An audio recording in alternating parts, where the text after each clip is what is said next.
అన్నదాత అన్నదాత మీ అన్నదాత చెమటోడ్చి ఆహారాన్నందించే రైతన్నా అనునిత్యం నీ కండదండగా నిలిచే నేస్తం ఎవరన్నా అన్నదాత అన్నదాత మీ అన్నదాత.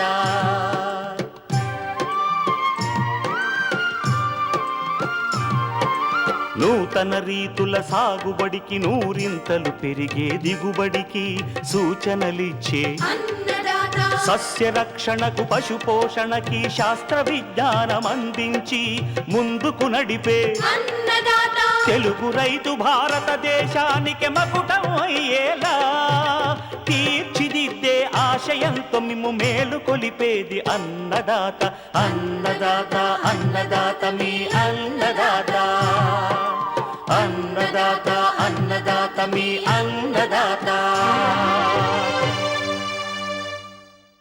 అన్నదాత ప్రేక్షకులకు నమస్కారం. ఈనాటి ముఖ్యాంశాలు: రబీ వరిని నష్టపరుస్తున్న కాండం తొలుచు పురుగు ఉల్లికోడు సమగ్ర నివారణ, వేరుశనగలో జిప్సం ఆవశ్యకత, చీని నిమ్మ తోటలకు వేరుకుళ్ళు నష్టం నివారణకు చర్యలు, ఇంకా జై కిసాన్ వ్యవసాయ సమాచారం.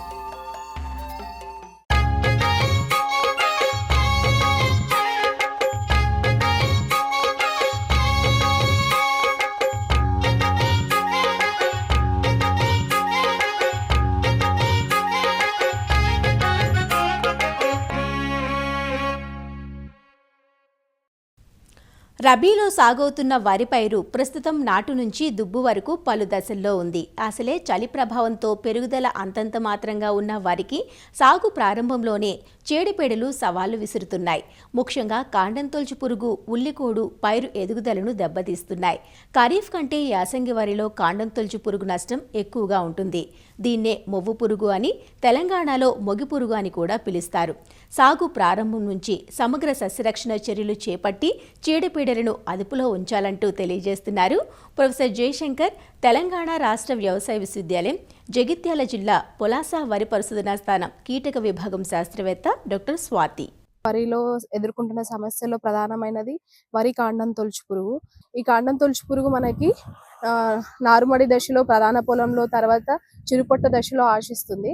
మనము వరి తర్వాత వరి పంట వేయడము, లేకుంటే తట్టుకొని రకాలను సాగు చేయడము, లేకుంటే ఎరువులను ఎక్కువగా వాడడం వలన మనకి కాండం తొలుచు పురుగు ఉధృతి ఆశించే ఆస్కారం ఎక్కువగా ఉంది. వరి కాండం తొలుచు పురుగుని గుర్తించడం ఎలా అంటే, తల్లి రెక్కల పురుగు అనేది ముదురు ఎండు గడ్డి రంగులో ఉండి ఆడతల్లి పురుగు రెక్కల పైన నల్లటి మచ్చలను కలిగి ఉంటది. నారుమడి దశలో ఈ కాండం తొలుచు పురుగు ఆశించినట్లయితే మొవ్వులు చనిపోవడము జరుగుతుంది. తర్వాత తల్లి పురుగు అనేది ఆకు కొనల మీద గుడ్లను పెడుతుంది కాబట్టి ముదురు నారు నాటుకున్నట్లయితే ఆకు కొనలను తుంచుకొని నాటుకోవాలి. నారుమడి దశలో ఉన్నటువంటి వరి పొలాల్లో అయితే నారు పీకే వారం రోజుల ముందున 2 గుంటల నారుమడికి 800 గ్రాముల కార్బోఫ్యూరాన్ 3cg అనే గుళికలను చల్లుకొని నారు పీక్కొని నారు కొనలను తుంచి నాటుకోవాలి. అదే మనం ప్రధాన పొలంలో ఈ కాండం తొలుచు పురుగు ఉధృతి ఎక్కువగా ఆశించడము ప్రధాన సమస్యగా మారింది. పురుగు ఉధృతిని గమనించుకోవడానికి లేక నిఘా పెట్టుకోవడానికి ఎకరానికి 3 లింగాకర్షణ బుట్టలను పెట్టుకొని 25 నుంచి 30 పురుగులు లింగాకర్షణ బుట్టలలో గమనించినట్లయితే మనము సస్యరక్షణ చర్యలను చేపట్టుకోవాలి. ఎకరానికి ఒక దీపపెరాన్ని కూడా అమర్చుకొని తల్లి రెక్కల పురుగుల ఉధృతిని కనిపెట్టుకొని ఉండాలి. ఈ ప్రధాన పొలంలో నాట్లు వేసిన తర్వాత మనకి 15 నుంచి 20 రోజుల వరకు ఉధృతి గమనించినట్లయితే కాటాప్ హైడ్రోక్లోరైడ్ 4% గుళికలను 8 కిలోల చొప్పున కానీ, లేదా క్లోరాంట్రానిలిప్రోల్ 0.4% మందులను 4 కిలోల చొప్పున కానీ, లేదా కార్బోఫ్యూరాన్ 3cg అనే మందును గుళికల రూపంలో ఉన్న మందును 10 కిలోల చొప్పున 20 నుంచి 25 కిలోల ఇసుకలో కలుపుకొని సమానంగా ఎకరం పొలంలో చల్లుకొని బురద పదంలో చల్లుకొని అందులోనే ఆ మందు ఇంకేటట్లు చేయాలి. అదే విధంగా మనకి ఉధృతి ఎక్కువగా ఆశించినట్లయితే కాటాప్ హైడ్రోక్లోరైడ్ 400 గ్రాముల చొప్పున కానీ, లేదా క్లోరాంట్రానిలిప్రోల్ 60 మిల్లీలీటర్ల చొప్పున కానీ లేదా టెట్రానిలిప్రోల్ అనే మందును 100 మిల్లీలీటర్ల చొప్పున కానీ లేదా ఐసోసైక్లోసీరం అనే మందును 120 మిల్లీలీటర్ల చొప్పున ఎకరానికి పిచికారీ చేసుకొని ఈ పురుగుని సమర్థవంతంగా నివారించుకోవచ్చు. అదేవిధంగా యాసంగిలో మరొక పురుగుని గమనించడం జరిగింది. అది ఏంటంటే ఉల్లికోడు. ఈ పురుగు ఆశించినట్లయితే ఉల్లికాడ వలె పిలకలు అనేటివి చనిపోవడం జరుగుతుంది. దీన్ని నివారించుకోవడానికి కార్బోఫిరాన్ 3CG అనే గుళికలను 10 కిలోల చొప్పున బురద పదంలో చల్లుకొని నివారించుకోవచ్చు.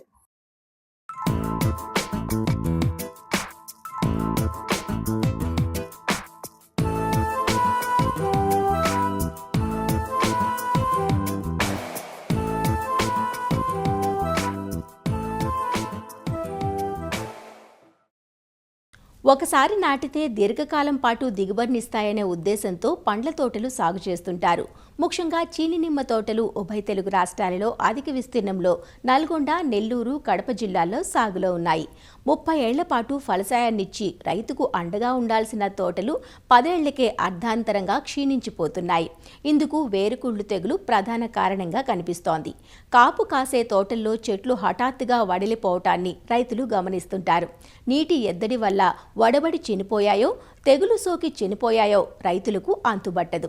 ఏటికేడాది ఈ సమస్య తోటల్లో పెరుగుతూ ఉంటుంది. వేసవి కాలంలో ఈ సమస్య ఎక్కువగా ఉంటుంది. అసలు ఈ వేరుకుళ్ళు తెగులు ఎందుకు వ్యాపిస్తుంది? నివారణకు ఎలాంటి సమగ్ర యాజమాన్య పద్ధతులను పాటించాలి? ప్రొఫెసర్ జయశంకర్ తెలంగాణ రాష్ట్ర వ్యవసాయ విశ్వవిద్యాలయం వనపర్తి జిల్లా మదనాపురం కృషి విజ్ఞాన కేంద్రం ఉద్యాన శాస్త్రవేత్త డాక్టర్ సురేష్ కుమార్ తెలియజేస్తున్నారు. ఈ మధ్యకాలంలో రైతులు సరైన యాజమాన్య పద్ధతులు పాటించకపోవటం వల్ల చీనీ, నిమ్మ మరియు ఇతర పండ్ల తోటల్లో వేరుకుళ్ళు తెగులు ఉధృతిని ఎక్కువగా గమనించడం జరిగింది. వేరుకుళ్ళు తెగులు సోకిన చెట్లను మనం గమనించినట్లయితే చెట్టు యొక్క వేరు ప్రాంతంలో అనగా చెట్టు నాటిన భూమి ప్రాంతంలో తేమ ఉన్నప్పటికీ కూడా చెట్లు వాడిపోయి బెరుకుగా కనపడుతుంటాయి, వాడిపోయినట్లుగా అనిపిస్తుంటాయి. మనము చెట్టు వేరును గమనించినట్లయితే గిన వేరు మీద ఉన్న బెరడంతా కూడా కుళ్ళిపోయి ఉంటుంది. మనం కొద్దిగా గట్టిగా గుంజినట్లయితే గిన చెట్టు వేరు మీద ఉన్న పీచంతా కూడా లేచి వస్తుంది. ఈ తెగులు అనేది ఒక చెట్టు నుంచి ఇంకొక చెట్టుకు వేర్ల ద్వారానే నీటి ద్వారా సంక్రమిస్తుంది.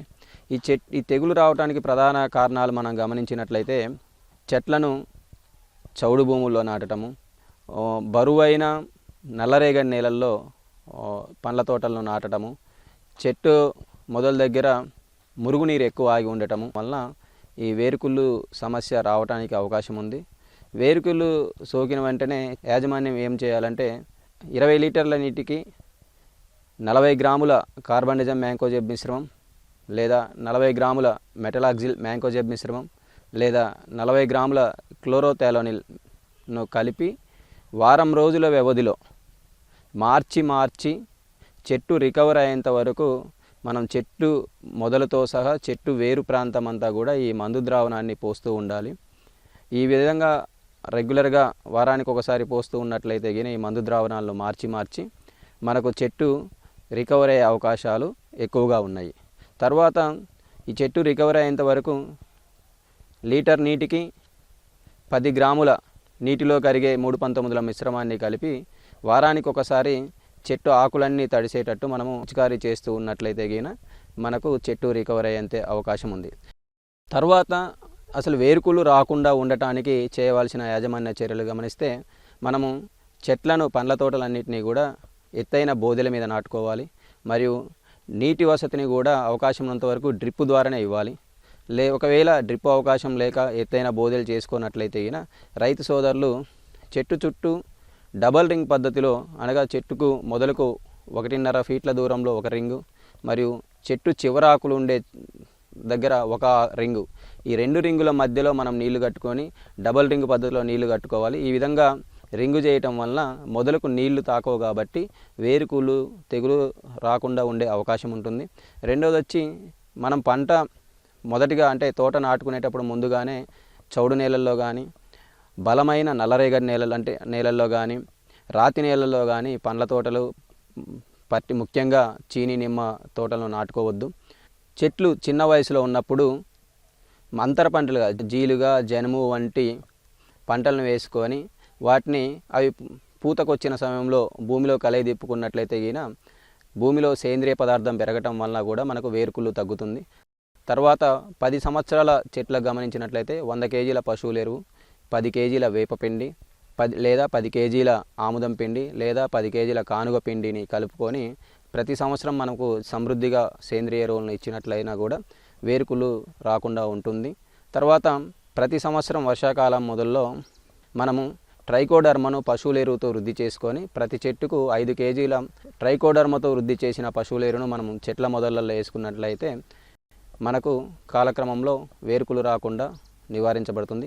ఈ పశువుల ఎరువును ట్రైకోడర్మా వృద్ధి చేసుకోవాలంటే 100 కేజీల పశువుల ఎరువుకు 10 కేజీల వేపపిండి, 2 కేజీల ట్రైకోడర్మా చొప్పున చల్లుకొని అదంతా కూడా కలేదిప్పుకోవాలి. ఇదంతా కూడా నీడ ప్రాంతంలో చేయాలి. నీడ ప్రాంతంలో అంటే చెట్ల కింద కానీ ఏదన్నా నీడ ప్రాంతంలో చేసుకోవాలి. ఇదంతా కూడా ఈ ట్రైకోడర్మా పశుతో వృద్ధి చేసే పశువుల ఎరువుకు మనము గోనె పట్టలతో కప్పి ఉంచాలి. ప్రతిరోజు దాంట్లో సఫిషియెంట్గా సరైన మోతాదులో తేమ ఉండేటట్లు రోజు నీళ్ళు ఇవ్వాలి. 15 రోజుల తర్వాత గమనించినట్లయితే మనకు పశువుల ఎరువు అంతా కూడా ట్రైకోడర్మా డెవలప్ అయి ఉంటుంది. ఈ డెవలప్ అయిన ట్రైకోడర్మా ఎరువును మనం ప్రతి చెట్టుకు 5 కేజీల చొప్పున వేసుకున్నట్లయితే గిన మనకు వేరుకుళ్ళు కలగజేసే శిలీంధ్రాలు అనే రైజోక్టోనియా ఇటువంటి వాటిని ట్రైకోడర్మా నివారిస్తుంది. తద్వారా మనకు వేరుకుళ్ళు రాకుండా మన పొలాన్ని యాజమాన్యం చేయవచ్చు.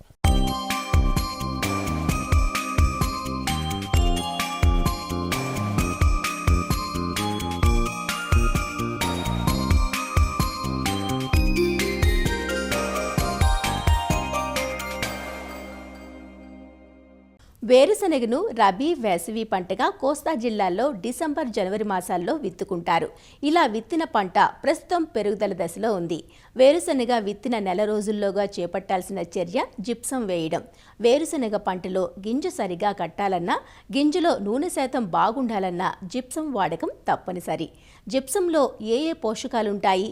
వేరుశనగలో జిప్సం ప్రాధాన్యత, వాడకం గురించి ఆచార్య ఎన్జీ రంగా వ్యవసాయ పరిశోధనా స్థానం, శ్రీకాకుళం జిల్లా నైరా వ్యవసాయ కళాశాల విస్తరణ విభాగం అధ్యాపకులు డాక్టర్ డి చిన్నమనాయుడు ఇలా తెలియజేస్తున్నారు. రబీ పంటల్లో ప్రత్యేకంగా నూనె గింజల పంటలు కనుక తీసుకుంటే వేరుశనగ ఎక్కువ విస్తీర్ణంలో వేయటం అనేది జరుగుతుంది. యాజమాన్య పద్ధతులు పాటించడం జరుగుతున్నప్పటికీ కొన్ని ముఖ్యమైనటువంటి కీలక యాజమాన్య పద్ధతులు పాటించకపోవడం వల్ల పంట దిగుబడి తగ్గడం, నాణ్యత తగ్గడం, అలాగే దానికి రావాల్సిన నికర ఆదాయం రాకపోవడం అనేది గమనిస్తున్నాము. దాంట్లో ప్రత్యేకంగా ఏంటంటే వేరుశనగ పంటలో జిప్సం అనేటువంటి ఒక పోషకం అందించాల్సిన అవసరం ఉంది. సరైన అవగాహన లేక చాలామంది రైతులు ఈ జిప్సం అనేటువంటి పోషకాన్ని వేయటం జరగట్లేదు. కానీ వేరుశనగలో జిప్సం కనుక వేయగలిగితే దిగుబడులు ఇంచుమించుగా 20-25% వరకు దిగుబడి పెరిగినట్టు మనం గమనిస్తున్నాం. ఎందుకంటే జిప్సం వేసిన క్షేత్రాలకి వేరే పొలాలకి చూసినప్పుడు కాయ సైజు పెరగడం కానీ, గింజ సైజు బరువు పెరగడం కానీ, ఆ మొక్కలు కూడా ఆరోగ్యంగా పెరగడం కూడా మనం గమనిస్తున్నాము. కాయ తయారయ్యేటప్పుడు పైన ఉన్నటువంటి తొక్క ఏదైతే ఉందో దానికి కాల్షియం ఎక్కువగా అవసరం ఉంటుంది. ప్రత్యేకించి నూనె గింజల పంటల్లో గింజ నాణ్యత, అదేవిధంగా నూనె శాతం పెరగాలంటే దానికి సల్ఫర్ అనేటువంటి మూలకం అనేది చాలా అవసరం ఉంటుంది. ఈ రెండు మూలకాలు కూడా కాల్షియం, అదేవిధంగా సల్ఫరు మనకి జిప్సంలో అందుబాటులో ఉంటుంది. మన జిప్సం అంటే కాల్షియం సల్ఫేట్ కాబట్టి అందులో కాల్షియం మనకి 23.3, 23.5% వరకు కూడా కాల్షియం పోషకం ఉంటుంది. అదేవిధంగా 18.6 వరకు కూడా సల్ఫర్ అంటే గంధకం, ఈ పోషకం ఉంటుంది. ఈ రెండు పోషకాలు కూడా చాలా ముఖ్యమైనటువంటి పోషకాలు వేరుశనగ కాబట్టి మరి రైతు సోదరులు ఈ జిప్సం పోషకాన్ని తప్పనిసరిగా వేయాలి. ఇది ఎంత వేయాలి, ఎప్పుడు వేయాలి, ఏ విధంగా భూమిలో కలిగి పెట్టాలనే అంశాలు కనుక చూస్తే పంట వేసిన తర్వాత 40-55 రోజుల సమయం, అంటే పూత మొదలయ్యి ఒక 25-30% పూత మొదలవుతూ ఉంటుంది. అప్పటికే కొద్దిగా ఊడలు దిగడం కూడా మొదలవుతుంది. అంటే మనకి 45 రోజుల నుంచి 60 రోజుల మధ్యలో ఊడలు దిగడం, భూమిలోకి చేరడం జరుగుతుంది.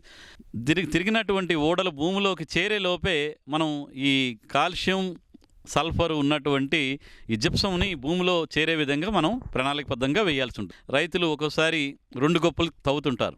మొదటి గొప్పలో కాకుండా రెండవ గొప్పలో గనక ఎకరానికి 200 కిలోల జిప్సం వేయాల్సిన అవసరం ఉంటుంది. దీన్ని ఏంటంటే భూమి మీద పడే విధంగా, మొక్కల మీద పడకుండా భూమి మీద పడే విధంగా చల్లుకుంటారు. అంటే వరుసల్లో వేస్తే కనుక వరుసల మధ్యలో ఈ జిప్సం ఎరువును చల్లేస్తాము.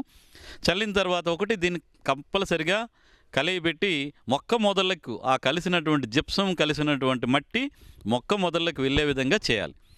దీనికోసం ఏంటంటే రైతు సోదరులు ఎవరైనా మిషనరీ కలుపు తీత యంత్రాలు వాడటం కానీ, వరుసల మధ్యలో మనకి కోనో వేడర్స్ ఉంటాయి, లేదంటే సైకిల్ వేడర్స్. ఇటీవల కాలంలో మన కృషి విజ్ఞాన కేంద్రం ఆమదాల వలస నుంచి ఈ క్రీడా వీల్హో అనేసి ఆ పరికరాన్ని ఈ వేరుశెనగ వరుసల మధ్య జిప్సాన్ని మొక్కల మొదళ్లకు మట్టితో పాటు మొక్క మొదళ్లకు ఎగదొయ్యడానికి మనం క్రీడా వీల్హోని మనం మాడిఫై చేయడం జరిగింది. వరుసల మధ్యలో నడిపేటప్పుడు ఒకటి కలుపు తీయడం జరుగుతుంది, రెండోది మట్టి అంతా కూడా మన జిప్సం వేసినటువంటి మట్టి అంతా కూడా మొక్క మొదలకు వెళ్తుంది.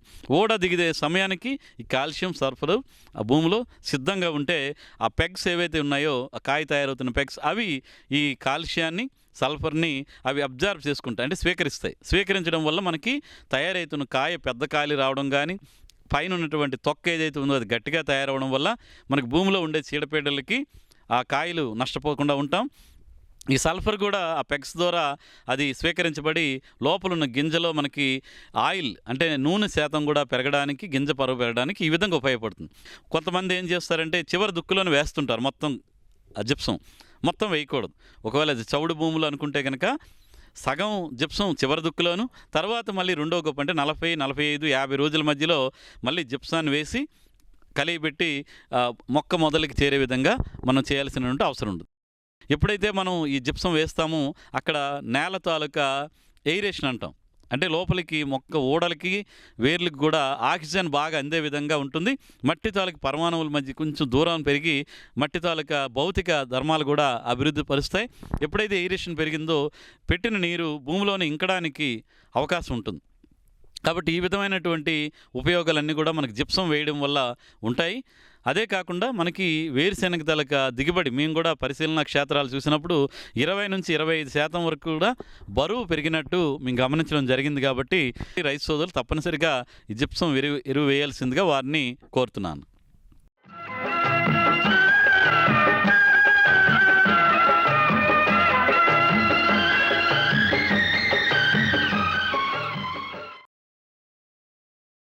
అన్నదాత టోల్ ఫ్రీ నంబర్ ద్వారా పంటల సాగులో రైతులు లేవనెత్తే సందేహాలకు దృశ్య రూపం మీకోసం.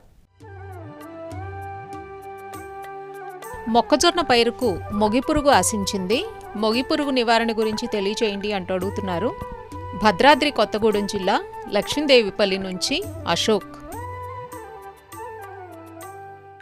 ఈ యొక్క మొక్కజొన్న పంటల్లో ప్రధానంగా ఈ యొక్క కాండం తొలిచే పురుగు ఉధృతి అనేది ఎక్కువగా ఉంటుంది. ఈ కాండం తొలిచే పురుగు కూడా మనకు 2 రకాల కాండం తొలిచే పురుగులు ఉంటాయి. అందులో ఒకటి మచ్చల కాండం తొలిచే పురుగు, రెండోది గులాబీ రంగు కాండం తొలిచే పురుగు. గులాబీ రంగు కాండం తొలిచే పురుగు అనేది తొలి దశలో ఈ పంటను ఆశించి ఎక్కువగా నష్టాన్ని కలగజేస్తుంది. ఈ యొక్క తల్లి రెక్కల పురుగు అనేది ఆకుల భాగంలో గుడ్లను పెడుతుంది, కింది భాగంలో. ఈ గుడ్ల నుండి వెలువడిన పిల్ల పురుగులు కాండంలోనికి చొచ్చుకొని పోయి లోపల ఉండే పదార్థాన్ని పూర్తిగా తినివేయడం వలన ఈ యొక్క మొక్క అనేది సుడి అనేది పూర్తిగా చనిపోవడం మనం గమనించవచ్చు. ఈ కాండం తొలిచే పురుగు కూడా మనకు కత్తెర పురుగు మాదిరిగా పంట మొలకెత్తిన 10 నుంచి 15 రోజులకే ఆశించి నష్టాన్ని కలగజేస్తుంది. కావున తొలి దశలో అయితే అనగా 2 నుంచి 4 ఆకుల దశలో ముఖ్యంగా మోనోక్రోటోఫాస్ అనే మందును 320 మిల్లీలీటర్లు 1 ఎకరానికి, లేదా క్లోరాంత్రానిప్రోల్ అనే మందును 60 మిల్లీలీటర్లు 1 ఎకరానికి పిచికారి చేసుకున్నట్లయితే ఈ యొక్క తొలి దశలో వచ్చే కాండం తొలిచే పురుగు బారి నుంచి ఈ యొక్క పంటను కాపాడుకోవచ్చు. అంతేకాకుండా పంట తర్వాత దశలో కనుక ఈ కాండం తొలిచే పురుగు ఉధృతిని కనుక గమనించినట్లయితే పంట మొలకెత్తిన 35 నుంచి 40 రోజుల మధ్య కాలంలో అనగా మోకాలు ఎత్తు దశలో ఉన్నప్పుడు ఈ కార్బోఫ్యూరాన్ 3G గుళికలు ఎకరానికి ఒక 3 కిలోల చొప్పున మొక్కల సుడులలో కనుక వేసుకున్నట్లయితే ఈ తర్వాత దశలో వచ్చే కాండం తొలిచే పురుగు బారి నుంచి పంటను కాపాడుకోవడం జరుగుతుంది.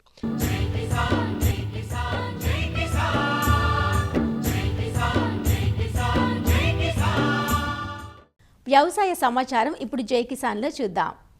కృష్ణా జిల్లాలో ఈ ఏడాది బజ్జీ మిర్చి సాగు చేసిన రైతులు ధరల్లేక వెలవిల్లాడుతున్నారు. ప్రతికూల పరిస్థితులతో పెట్టుబడులు పెరిగిన నేపథ్యంలో మార్కెట్లో తగ్గిన ధరలు రైతులను మరింత కలవరపరుస్తున్నాయి. కృష్ణా జిల్లాలోని మోపిదేవి, చల్లపల్లి మండలాల్లో సుమారు 1500 ఎకరాల్లో మెట్ట, మాగాణి భూముల్లో బజ్జీ మిర్చి, పచ్చిమిర్చి సాగు చేస్తుంటారు. గత 15 ఏళ్లుగా రైతులు ఇదే పంటను కొనసాగిస్తున్నారు. అయితే ఏటికేటికి మిరప కోతలకు కూలీ ధరలు పెరుగుతుండగా ఈ ఏడాది మిరప ధరలు అమాంతంగా తగ్గి రైతులు నష్టాలను చవిచూస్తున్నారు. గత 20 రోజుల క్రితం కేజీ బజ్జీ మిర్చి 20 రూపాయల ధర పలకగా ప్రస్తుతం 10 నుంచి 12 రూపాయలకు మించి పలకడం లేదంటూ రైతులు వాపోతున్నారు.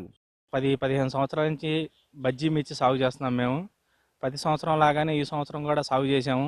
ఈ సంవత్సరం మరీ నల్లి ఉధృతి బాగా ఎక్కువగా ఉంది. వారానికి 2 సార్లు మందు కొడుతున్నాము. మందు కొట్టినప్పుడల్లా 2,000 నుంచి 3,000, 4,000 మంచి ఖరీదైన మందులు కొడుతున్నాము. మొన్నటిదాకా 25 రూపాయల నుంచి 30 రూపాయల దాకా అమ్మింది. అట్లాగే ఆశపడి ఎక్కువగా పెట్టుబడి పెట్టాము. తీరా చూస్తే పంట చేతికి వచ్చే టయానికి 10 నుంచి 15 రూపాయల లోపే ఉంది. 12 రూపాయలు అంటున్నారు ఈరోజు అయితే. మరీ దారుణంగా ఉంది. ఈ 10 రూపాయలు 12 రూపాయలు అంటే కోసిన కూలీకిను ఖర్చులు పెట్టుబడి కూడా రాదు. ఏం చేయాలో దిక్కుతోసిన స్థితిలో మేము రైతులు అందరం ఉన్నాం. ఈ బజ్జీ మిర్చి అనేది ఎందుకు వేస్తున్నామంటే కూలీల కొరత మూలాన కొంచెం బజ్జీ మిర్చి వేయాల్సి వస్తుంది. అదే సన్నము ఇట్లా పొండు మిర్చి రకాలు వేసుకోవచ్చు, కానీ కూలీల కొరత మూలాన వేయలేకపోతున్నాము. బజ్జీ మిర్చి అయితే 2 బస్తాలకు వస్తారు రోజుకొచ్చి, దానికైతే బస్తా కూడా కొయ్యరు. ఖర్చులు కలిసి వస్తాయని అది వేస్తుంటే ఈ బజ్జీ మిర్చి ఏం కొంటలేదు. నేను లీజుకి కౌలుకి సేన్ తీసుకున్న మెట్ట కౌలుకి వేస్తున్నానండి. గత 20 సంవత్సరాల నుంచి వేస్తున్నాను. ఏదో ఒక పైర్లు మెట్ట పైర్లు వేసుకుంటూ వస్తున్నాము. ఒక 7 సంవత్సరాల నుంచి మిర్చి బాగా అనుకూలంగా ఉంటుందని వేస్తున్నాము. ఏదో టైనా ఇబ్బంది పడిపోవాల్సి వస్తుంది. రేట్లు ఏమో మందుల రేట్లు విపరీతమైన రేట్లు పెరిగిపోయి, ఇవాళ మార్కెటింగ్ చూస్తేనేమో మిర్చికి మరీ ఘోరంగా రేట్లు అద్దానం అయిపోయినాయండి. ఈ అద్దానం అయిపోయిన మీద రేట్ల మీద ఏమీ గిడతల రైతుకి. ఏ మందు కొట్టినా వేలలోనే అవుతుంది, కానీ 100లో అయ్యేది లేదు.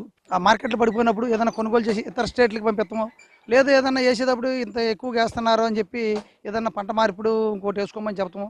రైతుల్లో అవగాహన చేసే విధానం చేస్తే బాగుంటుందండి.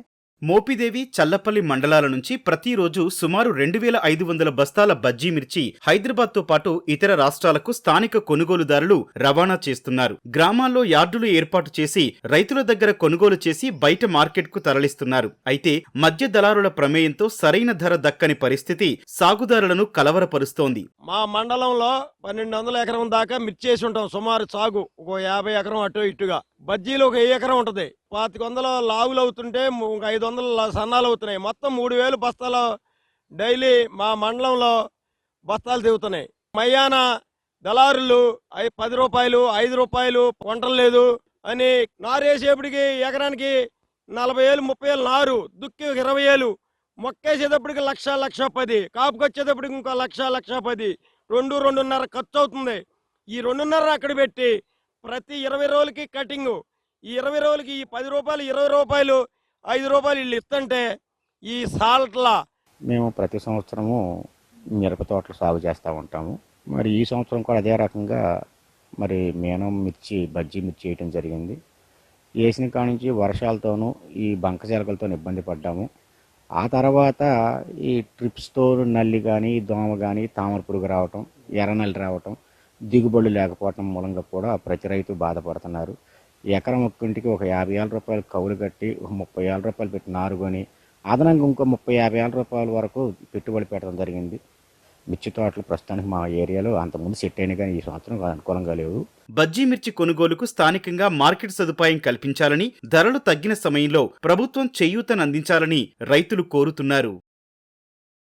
మరిన్ని విభిన్న అంశాలతో రేపటి అన్నదాతలో మళ్ళీ కలుసుకుందాం. అంతవరకు సెలవు, నమస్కారం. అన్నదాతలు తమ సందేహాలు, సమస్యలను 1-800-425-4085 టోల్ ఫ్రీ నంబర్లో ఉదయం 10 నుంచి 11 గంటల మధ్య పని దినాలలో సంప్రదించగలరు. ఈ కార్యక్రమాన్ని యూట్యూబ్లో www.youtube.com/అన్నదాత ఈటీవీ లింక్ ద్వారా వీక్షించవచ్చు. అన్నదాత కథనాలు ఈటీవీ విన్ మొబైల్ యాప్లోనూ వీక్షించండి.